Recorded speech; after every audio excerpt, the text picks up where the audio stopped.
Hi guys, it's Eric with Painting Business Pro. Welcome back to this video. This is video number 2. If you missed video number 1, you want to go and check that out. We'll put a link to it right below the video. So in this video, we're going to be talking about benchmarks for knowing your numbers. So in this series, we're talking about how do you take control of your business? How do you say how your business is going to go and make it go that way? That's the first step to being able to have your whole life go the way you say it's going to go, is being able to take control of your business and say, this is how much money I want to make. This is how I've got to make it, map out the pathway, and then go make it happen. All right, so in video number 1, we talked a little bit about knowing your numbers, what numbers you need to know. In this video, we're going to talk about benchmarks. All right, so what should you be aiming for? What numbers do you need to be hitting to run a really good, healthy, profitable business? And so that's what we're going to get into. All right, so again, below the video, there's a link that'll take you over to my website where you can download, just enter your email, and I'll send you basically a big Excel file where you can map out all of your numbers. So you can map out your revenue, your profitability, your sales plan, and your production plan, break it down weekly, and so you have some numbers to track throughout the year. And then in the third video of this series, we're going to talk about what do you do when you're not hitting your numbers? How do you troubleshoot that? How do you learn from them? See, most people aren't going to hit their goals. You're not going to hit your numbers, and what most people do is then they change their numbers, or they don't do anything. See, any numbers you're not hitting just tells you what you need to improve on as a business owner. And so in the third video, we're going to talk about, okay, if you're not hitting this number, what do you do? If you're not hitting this number, what do you do? If you're not hitting this number, what do you do? So now we're going to get into what numbers should you be aiming for.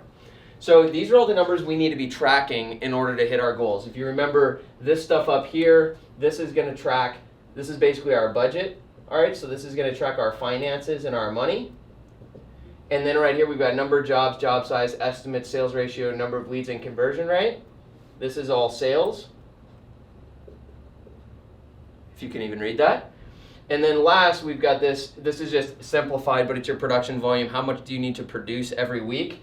And how many crews do you need? All right, so this is going to be production. All right, so you'll just know what those say, even though you probably can't read it. All right, so let's start at the top. So revenue. What's a good goal for revenue? So we're going to talk about phase 1 and phase 2. All right, so phase 1 is where you're doing everything. Okay, you don't have a production manager, you don't have a sales team, you don't have a marketing team. So a good goal for someone who is running the business themselves in 1 year is like $250,000 up to about $500,000 in business. All right, so that's a good goal for someone before you build a team.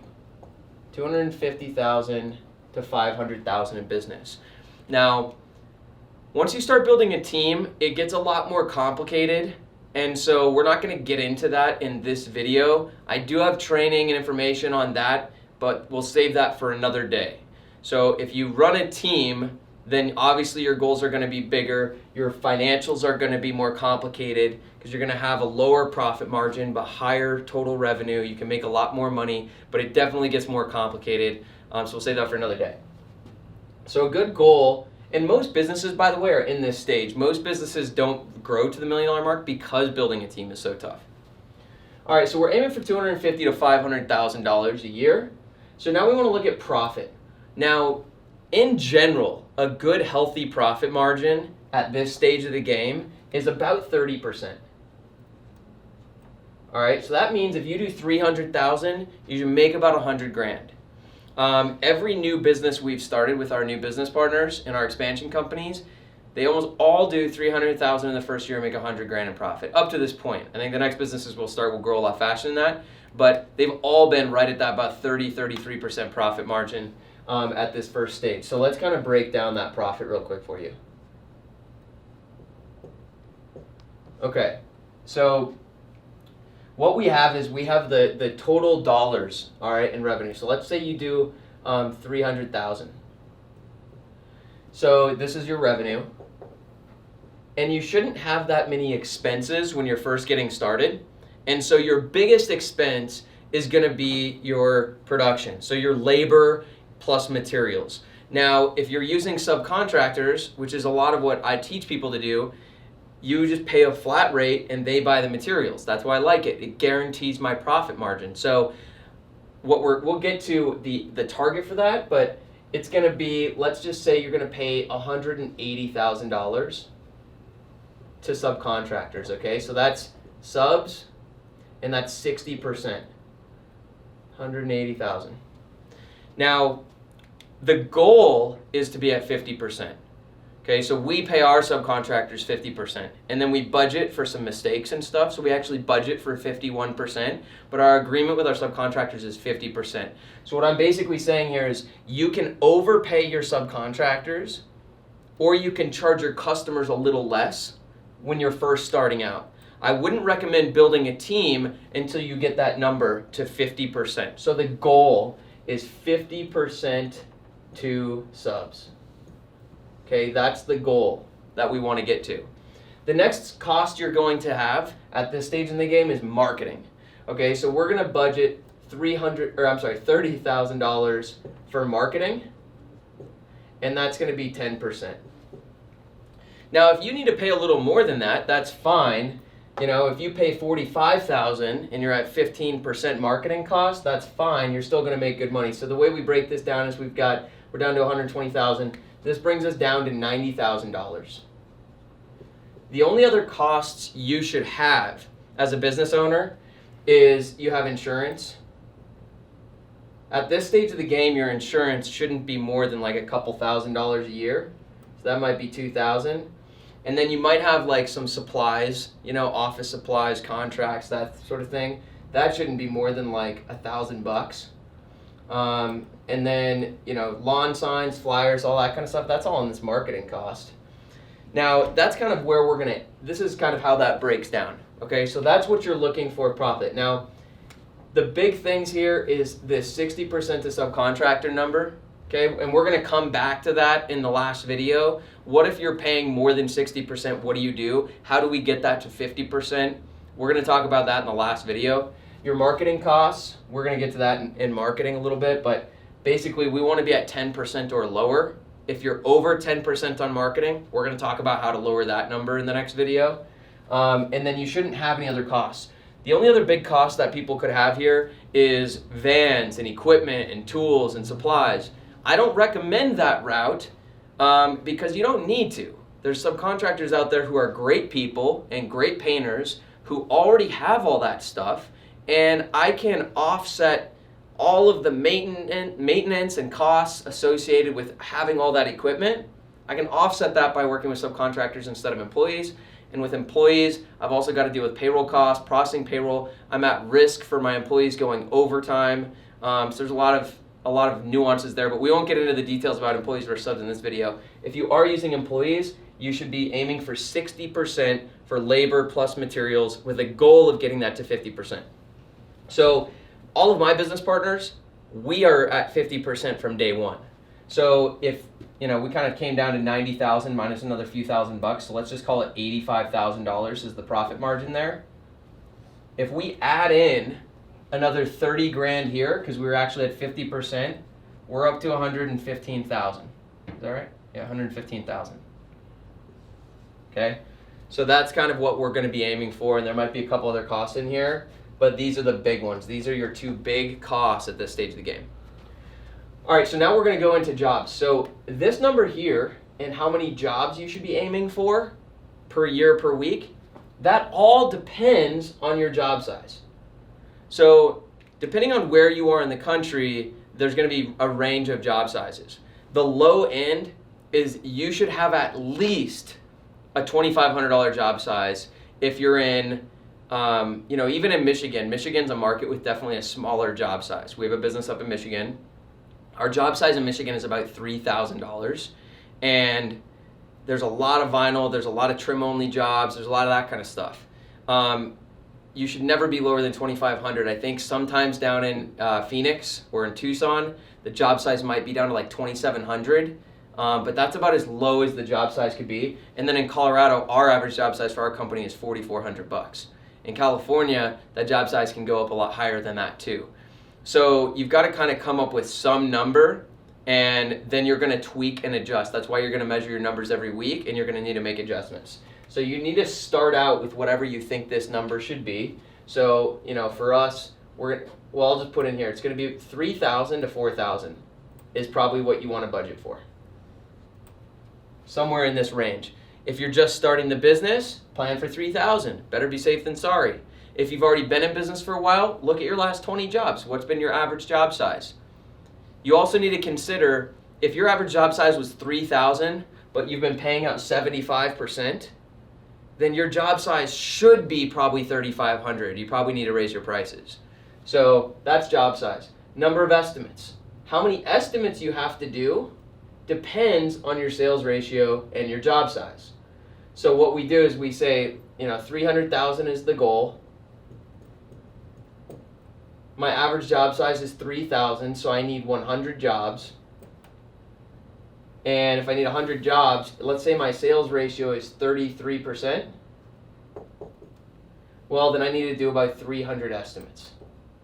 Okay, so that's how that works. All right, so your estimates is determined by this. And your jobs is determined by job size. Now, what should we be aiming for with the sales ratio? Your minimum sales ratio is 30%. So if you're pricing your jobs right, so you're paying 50 to 60% to your subcontractors, that's how we know if we're pricing our jobs right. Because it's about how much money I need to make. So if I'm pricing my jobs right, I'm paying my subs 50 to 60%. If that's my pricing, I should be able to sell at least 30% of my estimates, and my goal should be 50%.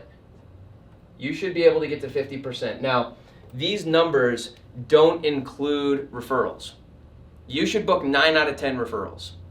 So this doesn't count word of mouth and referrals. This is like if I'm utilizing lead services, or I'm doing door-to-door marketing, or I'm networking, or I'm sending out direct mail, or dropping flyers, or people are calling in because they found me online.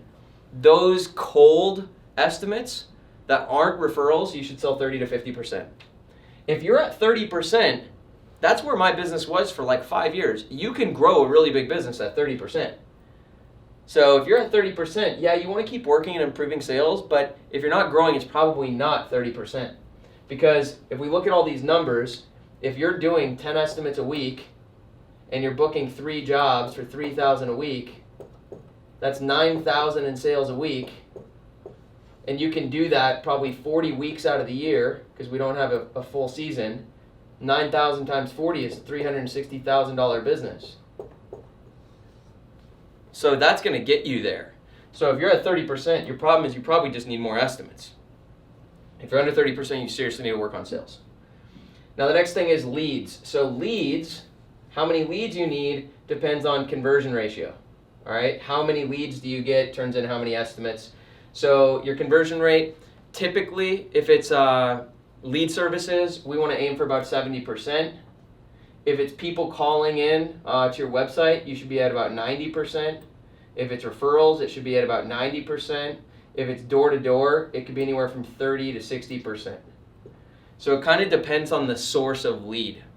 So if we go get 100 door-to-door leads, in January we'll set up like 27 or 30 of those for estimates. Right now it's almost May, it's late April, we'll set up about 1 out of 2 door-to-door leads.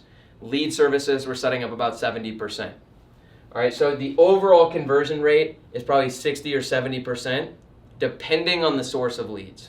And that can be better, but this is healthy enough. All right, so what that means is for me to do these 10 estimates a week, I would need about 13 to 15 leads per week to hit that number. All right, so number of crews. So let's say in this situation, we're doing this $300,000 in revenue is the goal. Okay, we'll just say we're doing $300,000. And let's say we've got about 35 weeks a year that we can paint. All right, so there's 15 weeks a year. There's 3.5 months where we're basically not doing any painting, either because the season's really slow or we're not getting interior jobs and it's too cold to do exterior. So that means I need to do about 8,000 or 9,000 a week. Every 2-man crew should do 4,000 to 5,000 a week. 4 to 5K per week per 2-man crew. That's what we should aim for.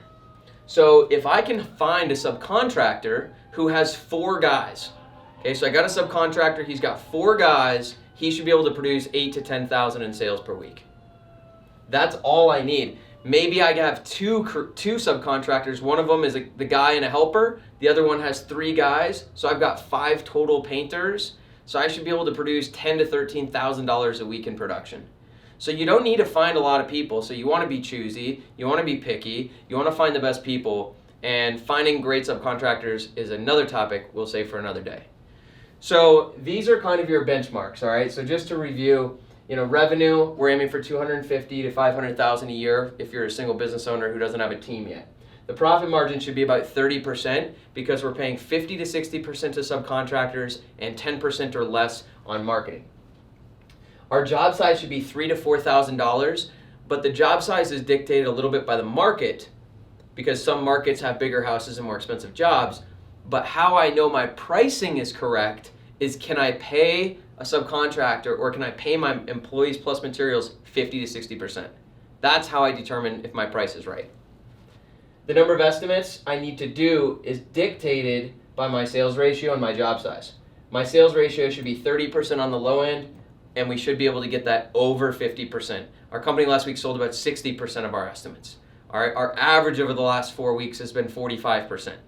And that's been climbing, and we're going to keep getting that number better. Conversion rate depends on the source of leads, but 70% is a good number to aim for. Door-to-door will be a little lower. Lead services will be right about there. Call-ins, referrals, that sort of stuff will be on the high end. And then crews, you need 2 guys to produce 4 to 5K a week. So those are your benchmarks. So in the next video, we're going to look at each of these benchmarks and say, if you're not hitting these numbers, why? How do we troubleshoot that, and what can I do to fix it?